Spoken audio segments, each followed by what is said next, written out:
नमस्कार दोस्तों, स्वागत है आप सबका मेरे चैनल कथा डिलाइट पर। दोस्तों, सावन के महीने में सावन सोमवार का व्रत रखकर अगर सावन सोमवार की कथा की जाए, सुनी जाए तो इससे जीवन के सभी दुखों का अंत होता है। साथ ही भगवान शिव अपने भक्तों की सभी मनोकामनाएं भी पूर्ण करते हैं। सावन का जो महीना होता है वो भगवान शिव को समर्पित होता है। इस माह में सबसे विशेष होते हैं सावन के सोमवार व्रत।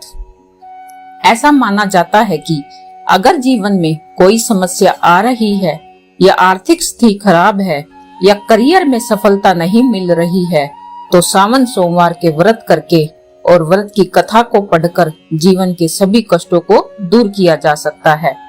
तो चलिए सुनते हैं सावन सोमवार की कथा। एक समय की बात है, किसी नगर में एक साहूकार रहता था। उसके घर में धन की कोई भी कमी नहीं थी, लेकिन उसकी कोई संतान नहीं थी। इस कारण वह बहुत ही दुखी था। पुत्र प्राप्ति के लिए वह प्रत्येक सोमवार व्रत रखता था और पूरी श्रद्धा के साथ शिव मंदिर जाकर भगवान शिव और पार्वती जी की पूजा किया करता था।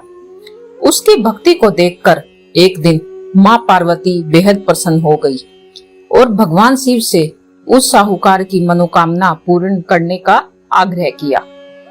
पार्वती जी की इच्छा को सुनकर भगवान शिव ने कहा, हे पार्वती, इस संसार में हर प्राणी को उसके कर्मों का फल मिलता है और जिसके भाग्य में जो है उसे वो भोगना ही पड़ता है।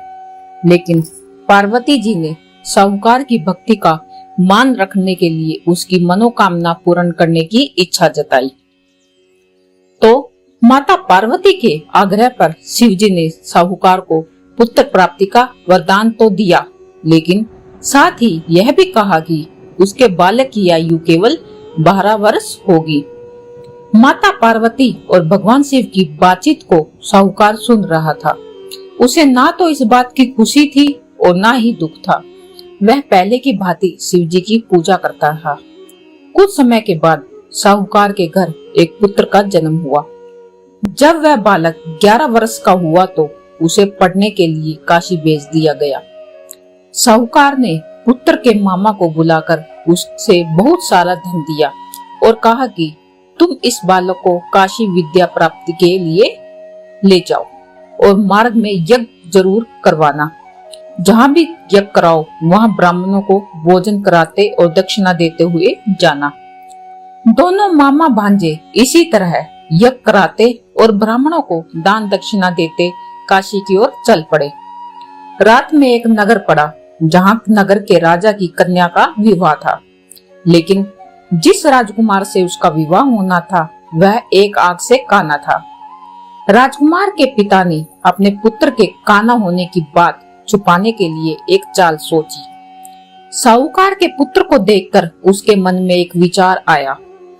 उसने सोचा, क्यों ना इस लड़के को दूल्हा बनाकर राजकुमारी से इसका विवाह करवा दूं। विवाह के बाद इसको धन देकर मैं विदा कर दूंगा और राजकुमारी को अपने नगर में ले जाऊंगा। लड़के को दूल्हे के वस्त्र पहनाकर राजकुमारी से विवाह करवा दिया गया। लेकिन साहूकार का पुत्र बेहद ईमानदार था। उसने यह बात न्याय संगत नहीं लगी। उसने अवसर पाकर राजकुमारी की चुन्नी के पल्ले पर लिखा कि तुम्हारा विवाह मेरे साथ हुआ है, लेकिन जिस राजकुमार के साथ तुम्हें भेजा जाएगा वह एक आंख से काना है। मैं जा रहा हूँ काशी पढ़ने के लिए। तब राजकुमारी ने चुन्नी पर लिखी बातें पढ़ी तो उसके माता पिता को यह बात उसने बताई।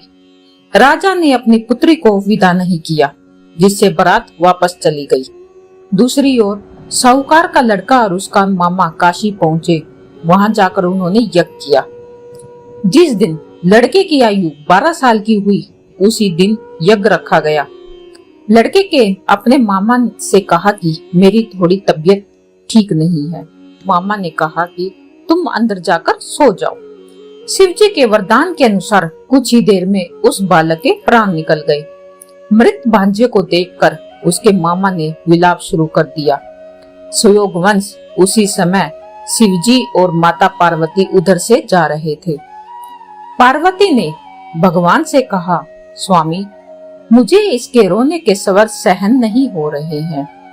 आप इस व्यक्ति के कष्ट को अवश्य दूर करें। जब शिवजी मृत बालक के समीप गए तो वह बोले, यह उसी साहूकार का पुत्र है जिसे मैंने 12 वर्ष आयु का वरदान दिया।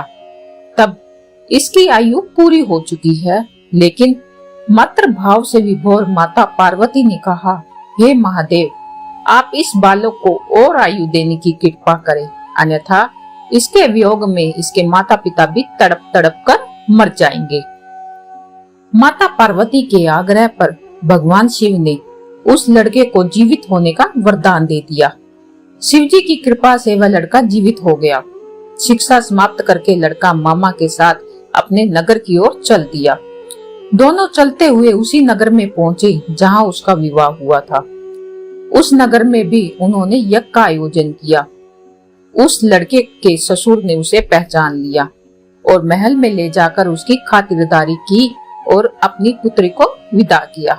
इधर साहूकार और उसकी पत्नी भूखे प्यासे रहकर बेटे की प्रतीक्षा कर रहे थे। उन्होंने प्रण कर रखा था कि यदि अपने बेटे की मृत्यु का समाचार मिला तो वह भी प्राण को त्याग देंगे। परंतु जब बेटे के जीवित होने का समाचार पाया तो वो दोनों बेहद ही प्रसन्न हुए। उसी रात भगवान शिव ने व्यापारी के स्वप्न में आकर कहा, हे श्रेष्ठी, मैंने तेरे सोमवार के व्रत करने और व्रत कथा सुनने से प्रसन्न होकर तेरे पुत्र को लंबी आयु प्रदान की है। इसी प्रकार से जो कोई सोमवार का व्रत करता है या कथा सुनता है या पढ़ता है, उसके सभी दुख दूर होते हैं और समस्त मनोकामनाएं भी पूर्ण होती है। सावन सोमवार की क्या पूजा विधि है?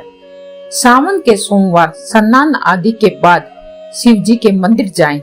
मंदिर घर से नंगे पैर जाएं और घर से ही लोटे में जल भरकर लेके जाएं।